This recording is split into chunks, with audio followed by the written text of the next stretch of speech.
GS academy में स्वागत है। जैसा कि आप लोग जानते हैं कि हम लोग एसएससी जीडी पर काम कर रहे हैं। एसएससी जीडी एग्ज़ाम जो होने वाली 2021 की, उसमें से जो करंट अफेयर्स के जो चैप्टर हैं उनके लिए तो निरंतर हम लोग काम कर रहे हैं। अब एक नए चीज़ के साथ आप लोग के सामने में मेरा आना हुआ है। हमने इससे पहले ऑफलाइन में बहुत सारी चीज़ पे काम किया, उसी चीज़ को ऑनलाइन यूट्यूब पे आने का प्रयास कर रहा हूँ। आप लोग को ज़्यादा से ज़्यादा सपोर्ट करने का काम कर रहा हूँ। इसी उद्देश्य से मेरा आज से एक और समझिए कि क्रिएट होगा यूट्यूब पे। इसमें मेरा उद्देश्य रहेगा कि एसएससी जीडी में जो 25 में 25 जीके जीएस कैसे अटेम्प्ट करना है, कैसे उसमें उठाना है, इस उद्देश्य से हम आप लोग के सामने में हमेशा जो पूर्व में जो क्वेश्चन बैंक है प्रीवियस ईयर जो 2019 में एग्ज़ाम हुई थी, 54 शिफ्टों में एग्ज़ाम हुई थी आपको 11 फरवरी से लेकर के 11 मार्च तक। उसमें से आपको प्रत्येक शिफ्ट का जो 25 जीके जीएस है उसका मैं अभ्यास कराऊंगा और उसमें साथ ही डिस्कशन कराऊंगा। और ऐसा डिस्कशन जो पूरे यूट्यूब के इतिहास में पहली बार ऐसा डिस्कशन आपको यूट्यूब पे मिलेगा देखने को। तो ये हम लोग का जीके जीएस रहेगा, जिससे हम 25 में 25 जीके जीएस उठाने का काम करेंगे। इसलिए हम जितना भी प्रीवियस ईयर क्वेश्चन है उस चीज़ का आपको अभ्यास कराएंगे। प्लस पॉइंट है कि उसका बेहतरीन डिस्कशन कराएंगे। ठीक है, तो इसी उपलक्ष्य में आज आप लोग के सामने में मैं एसएससी जीडी का प्रीवियस ईयर क्वेश्चन बैंक 2019 का जो है, जो आपको फर्स्ट शिफ्ट का है 11 फरवरी 2019 को जो हुई थी पहली बार। ठीक है, तो उसमें जो 11 फरवरी 2019 को जो पहली बार हुई थी, तो उस चीज़ को मैं आपके सामने लाया हूँ। ये हम लोग का डेट है और उसी चीज़ में पहले आपको 5-5 क्वेश्चन दूंगा और फिर जाकर उसका डिस्कशन कराऊंगा। ठीक है, तो इसमें देखिए कि 5 क्वेश्चन में हम लोग ने पहला क्वेश्चन इसमें जो पूछा हुआ था 11 फरवरी 2019 को, इसे पूछा हुआ था कि मानव शरीर की सबसे लंबी हड्डी कौन सी होती है। ठीक है, तो इसमें मानव शरीर की सबसे लंबी हड्डी अगर पूछती है तो उसमें फीमर होती है। ठीक है, ये फीमर हो जाएगी इसका आंसर। और ये फीमर के बारे में थोड़ा जानना पड़ेगा कि किस क्वेश्चन इस तरह से बदल के पूछे ये फीमर कहाँ पाई जाती है।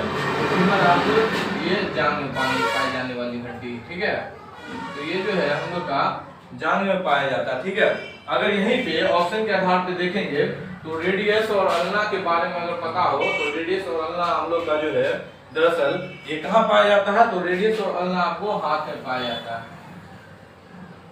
अगर यहीं पे पूछ दे कि टिबिया और फिबुला से संबंधित प्रश्न, एक तो यहाँ ऑप्शन में टिबिया, एक होता है फिबुला,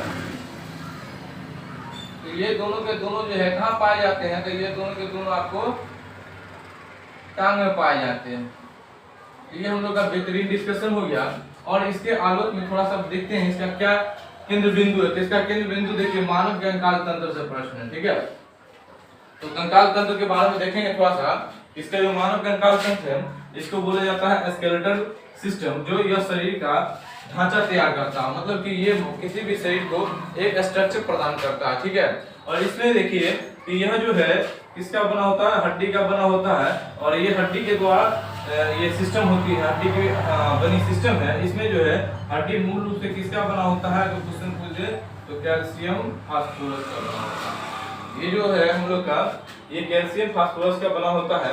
इससे संबंधित और अगर क्वेश्चन पूछता है कि महत्वपूर्ण स्थान पर हड्डियों की संख्या, तो इस तरह का मैंने अपने डिस्कशन में डाला हूँ, जिसमें अगर पूछ दे कि कपाल में हड्डियों की कुल संख्या कितनी होती है तो आपको 8 होती है। अगर मुख पे मतलब कि फेस या फेशियल या चेहरा पे पूछ दे तो आपको 14 होती है।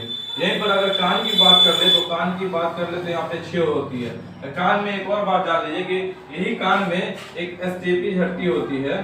स्टेपिज, ये स्टेपिज हड्डी पूरे मनुष्य के शरीर का सबसे छोटी हड्डी होती है जो कान में पाई जाती है। यहाँ पे अगर क्वेश्चन पूछ दे कि पसलियों की कुल संख्या होती है तो 24 होती है। और यहाँ पे उंगलियों में कुल हड्डियों की संख्या पूछ ले तो 28 होती है। तो ये हो गया एक क्वेश्चन। और इससे आता है कि टेंडन के बारे में, कि टेंडन क्या है, तो ये मांसपेशी को अस्थि से जोड़ता है। ठीक है, अगर यही पूछ दे कि मसल्स से अस्थि को कौन जोड़ता है तो इसका आंसर हो जाएगा आपको टेंडन। यही पे अगर पूछ दे कि लिगामेंट क्या कार्य करता है, तो लिगामेंट मांसपेशी को मांसपेशी से जोड़ता है। या फिर अगर मांसपेशी से मांसपेशी को कौन जोड़ता है ऐसा पूछे तो इसका हो जाएगा आंसर लिगामेंट।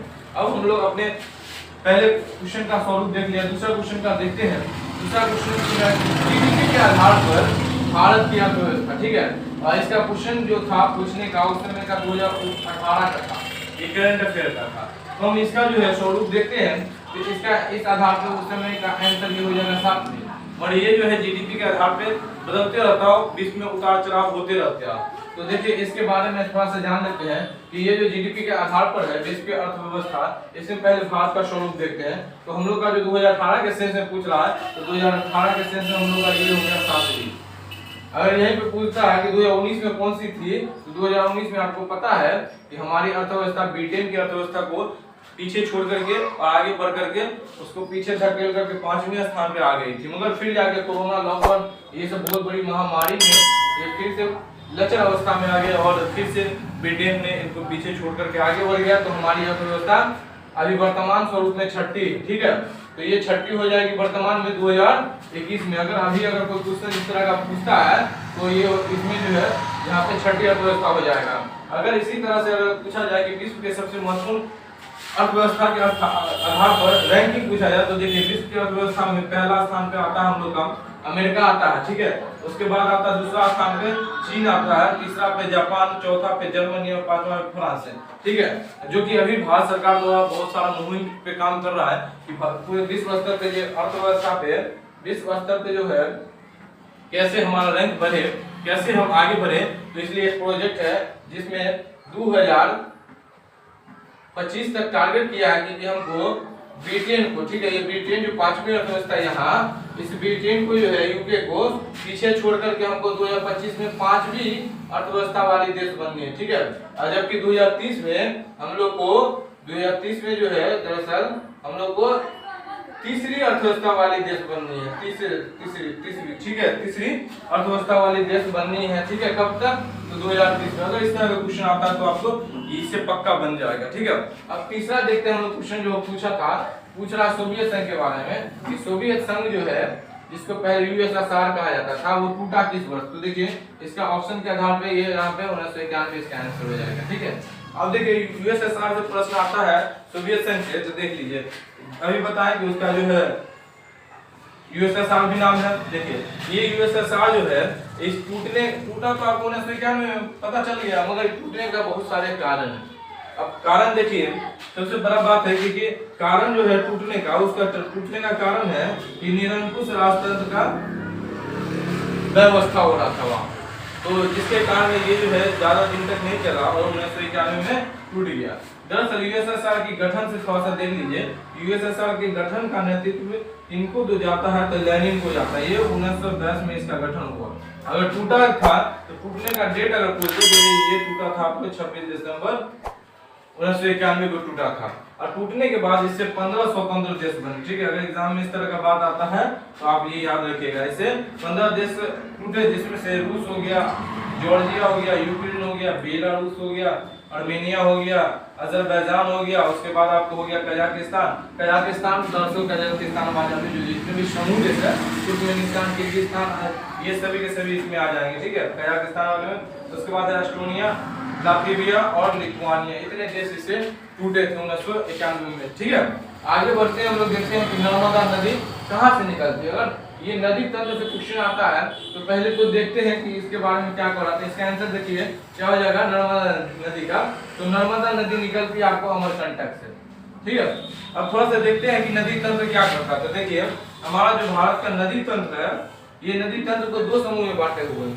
पहला हो गया हिमालय नदी तंत्र, जो सदावाहिनी होती है, जो ग्लेशियर से या हिमनद से निकलती है, जिसमें से भारत की सबसे महत्वपूर्ण नदी तंत्र है सिंधु, सतलज और ब्रह्मपुत्र, ठीक है, एसएसबी बोलते हैं इसको, सिंधु, सतलज और ब्रह्मपुत्र, ये ग्लेशियर से निकलती है, सदावाहिनी होती है, ठीक है। जबकि यहाँ पे एक और है दूसरा पार्ट जो है नदी तंत्र में, भारत नदी तंत्र, प्रायद्वीपीय नदी तंत्र, इसमें गोदावरी नदी, नर्मदा नदी, कृष्णा नदी, कावेरी नदी निकलती है।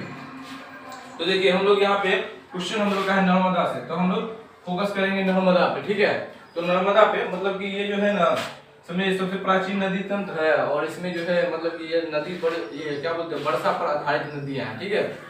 तो ये नर्मदा नदी के कॉन्सेप्ट में हम लोग चलते हैं, ठीक है। नर्मदा नदी के पॉइंट ऑफ व्यू से चलते हैं। तो देखिए नर्मदा नदी का उद्गम से पूछा था, तो उद्गम देखिए अमरकंटक में होता है, और ये अमरकंटक किसका भाग है? तो ये दरअसल छत्तीसगढ़ में स्थित जो मैकाल की पहाड़ी है उसका सबसे सर्वोच्च चोटी है अमरकंटक। यहाँ यही अमरकंटक से भारत की 3 नदी निकलती है, नर्मदा, सोन और महानदी। ठीक है, तो हम लोग अभी यहीं पे रहेंगे नर्मदा नदी पर। ये छत्तीसगढ़ में पड़ता है। नर्मदा नदी से अगर भविष्य में कुछ क्वेश्चन प्रश्न आते हैं तो देखिए, नर्मदा नदी अरब सागर में गिरने वाली सबसे बड़ी लंबी नदी है। ठीक है, मतलब कि ये जो है नदी गिरती है आपको अरब सागर में गिरती है, उस आधार पर पूरे भारत की सबसे ऐसी लंबी नदी बड़ी है जो आपको कहाँ गिरती है, अरब सागर में गिरती है। ठीक है, उसके आगे देखते हैं धुआंधार जलप्रपात। ठीक है, इसमें एक जलप्रपात है बहुत ही महत्वपूर्ण है, धुआंधार जलप्रपात, जो मध्य प्रदेश के जबलपुर जिला में। ठीक है, तो हम लोग का ये चौथा क्वेश्चन का डिस्कशन हो गया। अब आते हैं हम लोग का पांचवा क्वेश्चन क्या कराता है। देखिए, पांचवा क्वेश्चन पर है कि बेस्टिल जेल। ठीक है, बेस्टिल जेल पर जो हमला हुआ था, इसका कौन सी घटना को जन्म दिया। ठीक है, तो हम लोग यहाँ पे देखेंगे ये बेस्टिल जेल जो है, दरअसल इसके बारे में थोड़ा सा जान लीजिए। बेस्टिल जेल तब बनेगा ये क्वेश्चन। देखिए, बेस्टिल जेल की घटना जो दरअसल इसका कारण था कि निरंकुशता का राजतंत्र बन रहा था। ठीक है, तो इस कारण से वहां की जनता जो है इस चीज को हाहाकार किया, आंदोलन किया तो ये बेस्टिल जेल पर एक घटना किया। ठीक है, जो 1789 में था, तो ये फ्रांस में हुआ था, यही कहता है। तो ये 1789 में था और कौन सी क्रांति को जन्म दिया, तो फ्रांस की क्रांति को जन्म दिया। ठीक है, यहाँ पे जबकि अगर बात करें कि यूएसएसआर का विघटन आप लोग जानते हैं, अभी बताए हैं कि 1991 में हुआ, जबकि रूसी क्रांति का संबंध 1917 से है, जब फ्रांसी क्रांति का 1789 से है, और जबकि जाट क्रांति इसका भी संबंध जो है आपको रूसी क्रांति से, तो जाट क्रांति का हो जाएगा 1917। हम छठे प्रश्न की तरफ चलते हैं, जिसमें देखते हैं कि पत्तियों का मौजूद रंग हरा रंग के बारे में पूछ रहा है। पत्ती में जो हरा रंग होता है उसका क्या कारण। तो पहले देखिए इसका आंसर बना लेते हैं हम लोग। तो ये पत्तियों का हो जाएगा आपको हरा रंग क्लोरोफिल के कारण। ठीक है, अब देखिए जब हरा रंग मतलब पत्तियों से रिलेटेड कोई भी बात पूछता है तो उससे जो टॉपिक्स हैं वो देख लेते हैं कि आगे भविष्य में इस तरह कोई प्रश्न गलती ना। इसमें देखिए ये वर्णक होता है, एक प्लांट में प्लास्टिड होता है, जिसमें प्लास्टिडों की कुल संख्या आपको 3 है। 3 में जो है एक होता है हरित लवक, दूसरा होता है वर्णी लवक और तीसरा होता है आपको अवर्णी लवक। अब देखिए हरित लवक क्या होता है, तो हरित लवक जो है दरअसल एक पिगमेंट, इसमें जो है क्लोरोफिल पाया जाता है, या क्लोरोप्लास्ट इंग्लिश में बोलते हैं, हिंदी में क्लोरोफिल बोलते हैं हिंदी में।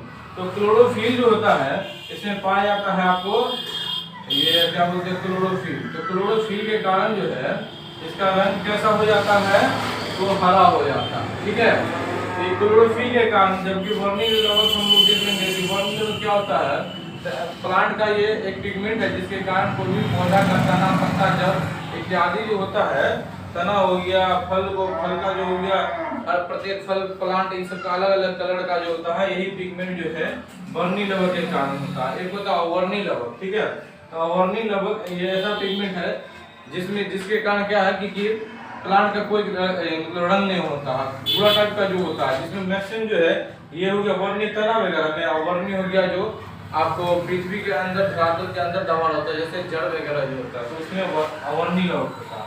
अब देखिए क्लोरोफिल से एक और प्रश्न बनता है कि क्लोरोफिल में किस तत्व का पाया जाता है, तो इसमें तत्व अगर पूछ दे तो ये मैग्नीशियम को होता है।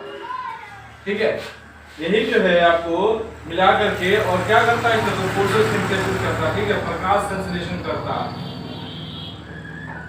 प्रकाश संश्लेषण जो करता है, संश्लेषण वो इसी कारणों से होता है। ठीक है, अब इसके आगे देखेंगे जो एग्जाम में क्वेश्चन बनता है कि टमाटर का जो लाल रंग होता है तो किसके कारण, तो लाइकोपीन। ठीक है, आपको चुकंदर का जो होता है वो चुकंदर का हो गया विटामिन, गाजर का अगर पूछ दे तो गाजर का हो गया कैरोटीन, पत्तियों का हरा रंग क्लोरोफिल के कारण और पत्तियों का पीला रंग कैरोटीन के कारण। ये हो गया हम लोग का हरा पत्तियों का रंग से रिलेटेड बात है। अब दूसरा हम 7वां प्रश्न देखते हैं कि भारतीय अर्थव्यवस्था का प्राथमिक क्षेत्र। अब देखिए अर्थव्यवस्था का प्राथमिक क्षेत्र, तो प्राथमिक क्षेत्र के बारे में थोड़ा सा जान लीजिए कि प्राथमिक क्षेत्र पूर्ण रूप से प्रकृति पर निर्भर होता है। तो इसमें देखिए एक कृषि ही है जो प्रकृति पर निर्भर होता है, तो देखिए हम लोग का ये हो जाएगा सी। अब देखिए भारतीय अर्थव्यवस्था जो है जो क्षेत्र बांटता है उस क्षेत्र का देख लीजिए स्वरूप। ये भारतीय अर्थव्यवस्था का क्षेत्र है, इस क्षेत्र के आधार पर ये जो है 3 क्षेत्र में विभाजित किया हुआ। एक क्षेत्र, पहला क्षेत्र को प्राथमिक क्षेत्र कहा जाता है, दूसरा को कहा जाता है द्वितीय क्षेत्र और तीसरा को तृतीय क्षेत्र। ठीक है, प्राथमिक क्षेत्र में वे सारी क्रियाएं जो प्रकृति पर निर्भर होती है उसे बोला जाता है प्राकृतिक क्षेत्र, जैसे कृषि, पशुपालन, मत्स्य पालन, ठीक है, इत्यादि ये सभी होते हैं। जबकि द्वितीय क्षेत्र में आता है विनिर्माण अर्थात उद्योग जिसको बोलते हैं, जो कच्चा माल को लेकर के कंपनी में उसको आकार प्रदान देता है, जैसे इस्पात वगैरह जो होता है, इस्पात वगैरह इसी का अंतर्गत आता है इस्पात। जबकि हम लोग इसके तृतीय क्षेत्र देखते हैं तो तृतीय क्षेत्र होता है सेवाएं, सर्विस, इसमें बीमा वगैरह जो होता है, LIC वगैरह ये हो गए। तो ये हो गया हम लोग के भारतीय अर्थव्यवस्था के क्षेत्र। अब देखिए 8वां नंबर है कि भारत का प्रमुख लौह अयस्क से रिलेटेड प्रश्न इसमें पूछ रहा है। तो लौह अयस्क के क्षेत्र के आधार पर इसका हो जाएगा उड़ीसा और झारखंड। अब उड़ीसा और झारखंड से अगर पूछे कि लौह अयस्क कौन सा है, कभी कभी ऐसा ही पूछ देता है क्षेत्रवाइज, तो क्षेत्र देख लीजिए। उड़ीसा का जो होता है लौह अयस्क क्षेत्र वो पेंटर है और मयूरभंज है, ये उड़ीसा में पाए जाने वाला जहाँ से लौह अयस्क निकाला जाता है। आगे देखते हैं झारखंड है, झारखंड का सिंहभूम, धनबाद, पलामू और हजारीबाग, यहाँ से भी लौह अयस्क निकाले जाते हैं। अगर लौह अयस्क से रिलेटेड प्रश्न इस तरह से पूछता है कि भारत का कौन सा राज्य सबसे प्रथम स्थान पर है लौह अयस्क के उत्पादन में, तो उसका आंसर हम लोग का हो जाएगा कर्नाटक।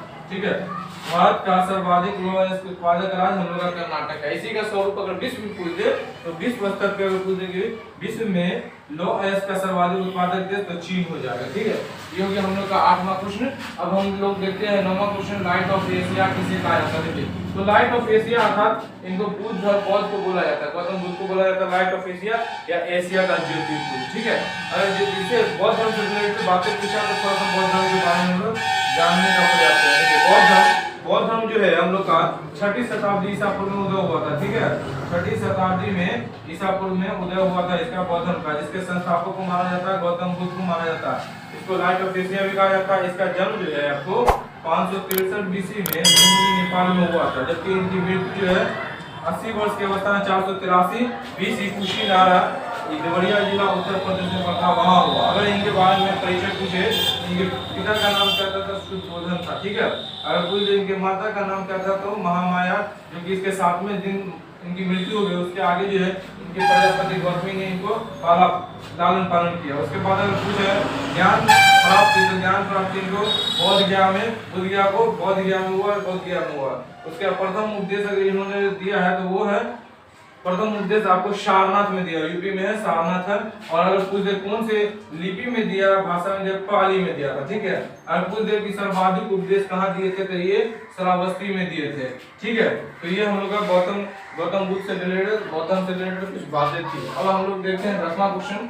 10वां क्वेश्चन में है कि तमिलनाडु का प्रख्यात शास्त्रीय नृत्य कौन सा है। अगर शास्त्रीय नृत्य के प्रश्न है तो देखिए इसका समझ कर बनाएंगे। देखिए शास्त्रीय नृत्य पूछ रहा है तमिलनाडु का, तमिलनाडु का इसमें से होता है हो जाएगा भरतनाट्यम, कुचिपुड़ी, कथक और मोहिनीअट्टम। तो इसमें हो जाएगा आपको भरतनाट्यम। देखिए अगर इस तरह का प्रश्न पूछता है शास्त्रीय नृत्य, इससे रिलेटेड आपको पूरा चैप्टर ही करा देते हैं। ठीक है, भविष्य में आप लोग का क्वेश्चन आता है तो सॉल्व हो जाएगा। देखिए शास्त्रीय नृत्य को बोला जाता है क्लासिकल लैंग्वेज। ठीक है, जिसमें केरल का हो जाएगा मोहिनीअट्टम और कथकली, बहुत फेमस है, आप लोग जानते हैं। उसके बाद हो गया आंध्र प्रदेश का हो गया कुचिपुड़ी। उसके तमिलनाडु का हो गया आपको भरतनाट्यम, उड़ीसा का हो गया आपको ओडिसी, और उत्तर भारत का या विशेषकर यूपी का पूछ देता है तो उसका हो गया कथक, और ये हो गया आपको मणिपुर का मणिपुरी। ठीक है, अब हम लोग देखते हैं आगे ये इसके अलावा हम लोग देखते हैं 11 नंबर का प्रश्न कि भारत के क्षेत्रफल की दृष्टि से सबसे छोटा राज्य, क्षेत्रफल के अकॉर्डिंग पूछ रहा था। देखिए इसमें से ऑप्शन पंजाब, गोवा, सिक्किम और त्रिपुरा। देखिए छोटा तो है ये दोनों, अलग अलग दृष्टिकोण से। देखिए गोवा इसका हो जाएगा क्षेत्रफल के दृष्टि। ठीक है, थोड़ा सा देख लेते हैं कि क्षेत्रफल के आधार पर भारत से संबंधित प्रश्न किस तरह पूछ सकते हैं। तो देखिए अभी जो है क्षेत्रफल की दृष्टि से अगर देखें तो हमारे भारत में कुल राज्य, पहले देखिए राज्यों की संख्या कैसे, इसमें क्षेत्रफल की दृष्टि से 5 बड़े राज्यों की संख्या को हम लोग जान लेंगे। तो बड़ा हो गया पहला राजस्थान, दूसरा मध्य प्रदेश, तीसरा महाराष्ट्र, चौथा यूपी और पांचवा गुजरात। यहीं पर क्वेश्चन अगर पूछता क्षेत्रफल के जगह पर यहीं पर अगर जनसंख्या के आधार पर पूछ जाता तो हम लोग का सिक्किम हो जाता है यहाँ पे आंसर इसका। ठीक है, तो अभी फिलहाल हम लोग का इसका आंसर हो गया गोवा। दूसरा देखते हैं कि ओलंपिक में रजत पदक जीतने वाली पहली भारतीय महिला कौन है। तो रजत का मतलब होता है सिल्वर मेडल, ठीक है, याद रखेंगे।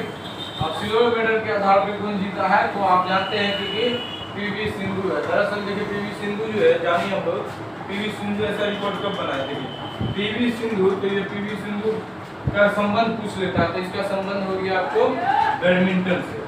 अगर पूछ दे कि पीवी सिंधु को ये मेडल कब जीती थी, तो ये मेडल जीती थी रियो डी जेनेरो ब्राजील में जो हुआ था आपको 2016 में। तो 2016 में जो हुआ था रियो डी जेनेरो में, इसमें जीती थी ये सिल्वर मेडल, ठीक है। इसका संबंध आपको हैदराबाद तेलंगाना से है, ठीक है। और इसमें जो प्रश्न जिस तरह से टोक्यो से है, टोक्यो मतलब ओलंपिक से है, तो ओलंपिक के बारे में हमने एक विशेष आपको करंट अफेयर के चैप्टर में इसका स्थान दिया। तो हम लोग जो है टोक्यो ओलंपिक 2020 देखेंगे, तो उसी में हमें इससे रिलेटेड जितनी बातें हैं उसमें कवर कर लेंगे, ठीक है। आगे बढ़ते हैं हम लोग। 13 नंबर क्वेश्चन है कि किस स्थल पर 1920 का भारतीय राष्ट्रीय कांग्रेस का अधिवेशन या बैठक हुआ, ठीक है। तो हम लोग जानते हैं कि 1885 से लेकर 1947 तक कांग्रेस का कार्यकाल रहा और ये स्वतंत्रता दिलाने के लिए बहुत ही निष्पक्ष होकर काम किए। इसमें से प्रत्येक बैठक में कुछ न कुछ फैसला लेकर उसको राष्ट्रीय हित के लिए काम करते थे। तो देखिए इससे रिलेटेड बात है। नागपुर का अधिवेशन जो है दरअसल 1920 में हुआ था। ये जो है नागपुर का अधिवेशन दरअसल 1920 में कहाँ हुआ था, तो ये नागपुर, पहले इसका आंसर देख लीजिए, ये नागपुर में हुआ। समझ गए इसका आंसर के आधार पे। अब देखिए इसमें कौन सी घटना थी, इसमें देखिए असहयोग आंदोलन को पारित किया गया। सबसे इम्पोर्टेंट बात कि ये जो बैठक हुई थी किस कारण से हुई थी, किस कार्य के लिए हुई थी, 1920 का असहयोग आंदोलन जो गांधी बाबा का था, जो 1 अगस्त 1920 में लागू भी हुआ। उसके समय में नागपुर में अध्यक्ष कौन थे, विजय राघवाचार्य। थोड़ा सा कांग्रेस के बारे में जान लीजिए, कांग्रेस से बात करते हैं। ये देखिए हमारा भारतीय राष्ट्रीय कांग्रेस की स्थापना 28 दिसंबर 1885 को मुंबई के गोकुलदास तेजपाल विश्वविद्यालय में हुआ था। इसके संस्थापक ए.ओ. ह्यूम थे।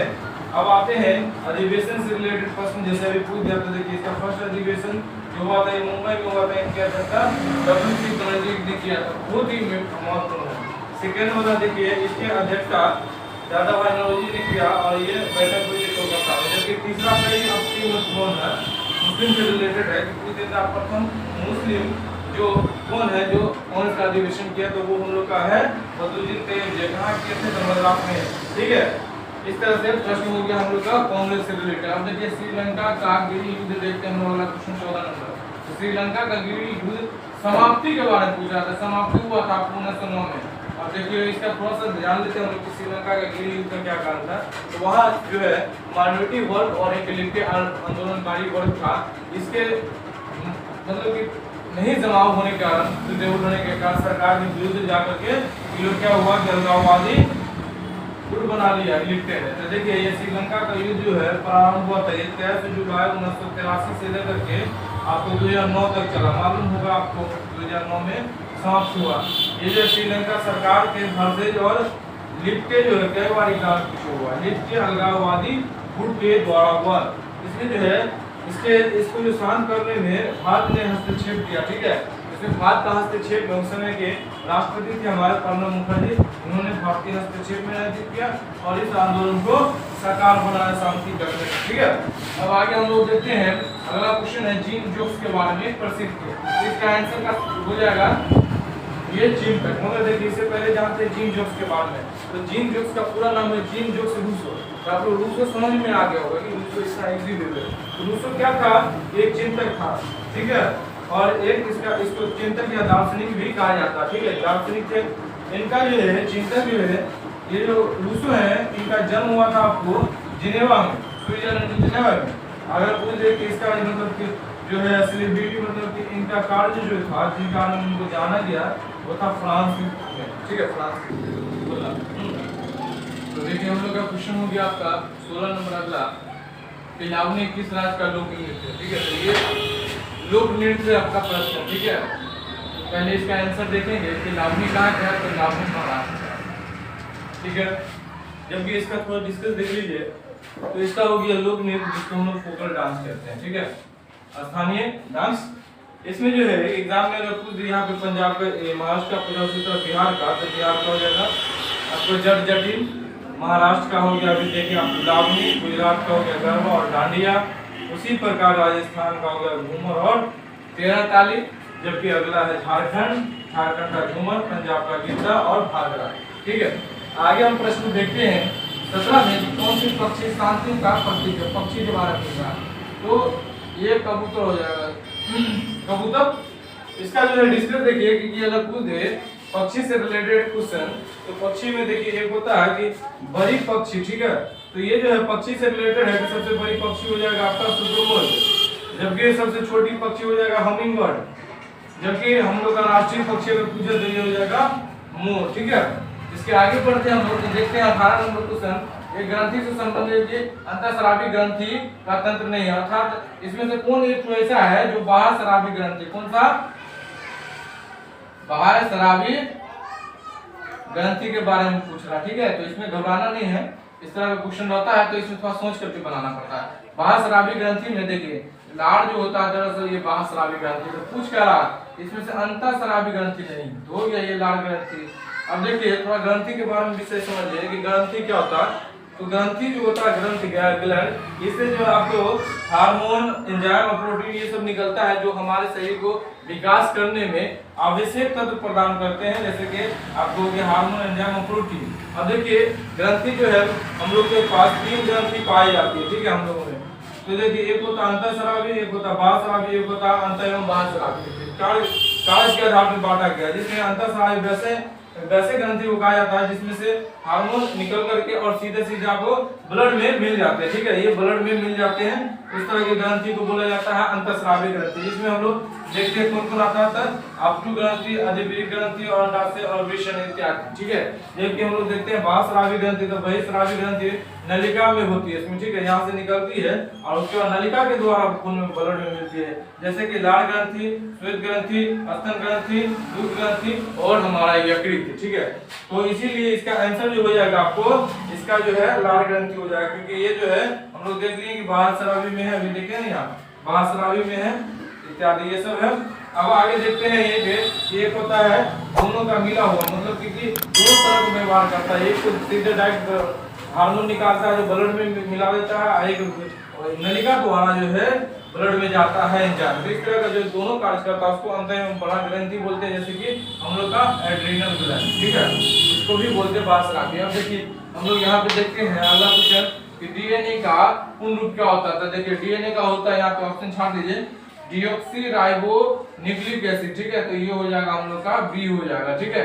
अब इसका डिस्कस थोड़ा सा देख लीजिए, तो देखिए डीएनए का हम यहाँ पे फिर से इंग्लिश में लिखते हैं डीऑक्सी एसिड। अब देखिए ये जो है दरअसल ये अनुवांशिक क्रियाओं का कार्य करता है, ठीक है, जो बाप दादा का लक्षण वगैरह होता है अनुवांशिक उसको ढूंढने का काम करता है। इसमें 4 प्रकार के पाए जाते हैं, एडेनिन, गुआनिन, थायमिन और साइटोसिन। एग्जाम में पूछेगा इसमें से कि डीएनए में कौन नहीं पाया जाता, ठीक है, तो आरएनए में ये जो है एडेनिन, गुआनिन, थायमिन, साइटोसिन की जगह पे यूरेसिल आ जाता है, ठीक है, तो हम लोग ये चीज को याद रखेंगे। अगला हम लोग का है आर्किटेक्चर से प्रश्न, आर्किटेक्चर तकनीक, पिटरा डूडा के बारे में पूछ रहा है, शुरुआत किस स्मारक से हुई है, तो देखिए ताजमहल से हुई है। इसका देखिए ताजमहल से क्यों हुआ है, क्योंकि देखिए हम लोग देखते हैं कि पिटरा डूडा जो ये तकनीक है ये दरअसल इमारत बनाने की तकनीक है, ये दरअसल इस्लामिक का जो इमारत होती है उस इमारत बनाने की एक तकनीक है, जिसकी शुरुआत भारत में शाहजहां ने की, और शाहजहां द्वारा जानते हैं आप लोग कि शाहजहां के द्वारा इसमें से ताजमहल बनाई गई।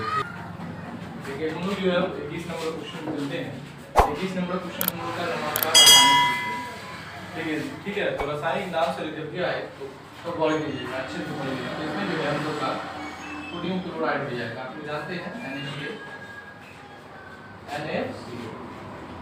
और देखिए इससे रिलेटेड आपको क्वेश्चन में आता है, जिससे सारा टॉपिक में यह डिस्कशन करा चुका हूं। देखिए आप इसमें से सबसे पहले देखिए रासायनिक नाम और सूत्र आप नोट भी कर सकते हैं। देखिए फर्स्ट में डालें सोडियम कार्बोनेट, सोडियम कार्बोनेट का सूत्र होता है Na2CO3, ठीक है। उसके बाद है हाइड्रोक्लोरिक अम्ल HCl, बेकिंग सोडा हो गया NaHCO3, जिसको हम लोग खाने वाला सोडा भी बोलते हैं। अब होता है सोडियम क्लोराइड Cl, अमोनियम हो गया NH3, ब्लीचिंग पाउडर का आपको हो गया CaOCl2 और उसके बाद है सल्फ्यूरिक अम्ल का हो गया H2SO4। ठीक है, अब आगे हम लोग जाते हैं जीएसटी के बारे में। क्वेश्चन पूछा कि जीएसटी का पूर्ण रूप से देखिए, जीएसटी का पूर्ण रूप गुड्स एंड सर्विस टैक्स कहाँ है? सी में, सी हो जाएगा इसका आंसर। अब गुड्स एंड सर्विस टैक्स से रिलेटेड जो भी क्वेश्चन आएंगे उसके बारे में हम लोग यहाँ डिस्कस कर लेते हैं। तो जीएसटी देखिए, जीएसटी दरअसल फुल फॉर्म पूछा तो फुल फॉर्म जान लीजिए क्या होता है, गुड्स एंड सर्विस टैक्स। और ये जो है दरअसल टैक्स जो है ये अप्रत्यक्ष टैक्स का संग्रह है। ठीक है, कैसा? अप्रत्यक्ष कर जितने भी पूर्व में लगे आ रहे थे उसी का संग्रह है। ठीक है, जबकि अभी भी प्रत्यक्ष रूप अपनी जगह पे प्रतिस्थापित है। अप्रत्यक्ष रूप में देखते हैं हम लोग कब आता है, तो ये जो है अप्रत्यक्ष कर में क्वेश्चन बन सकता है जीएसटी की कब लागू हुआ? तो 1 जुलाई 2017 को। जीएसटी 3 स्तर पे लागू होता है, एसजीएसटी, सीजीएसटी और आईजीएसटी। ठीक है, और ये जीएसटी से अगर प्रश्न बनते हैं तो ये सब चीज आप लोग लिख सकते हैं, लिख करके रखिए, और इसमें एग्जाम में यही सब प्रश्न मिलेंगे आपको। उसके बाद आगे देखते हैं हम लोग इंग्लिश चैनल। इंग्लिश चैनल को पार करने वाली भारतीय महिला कौन थी? तो ऑप्शन देख लीजिए हम लोग, यहाँ डी वाला ऑप्शन है आरती साहा। आरती साहा जो है हम लोग देखते हैं इसमें, तो आरती साहा जो इंग्लिश चैनल पार की थी।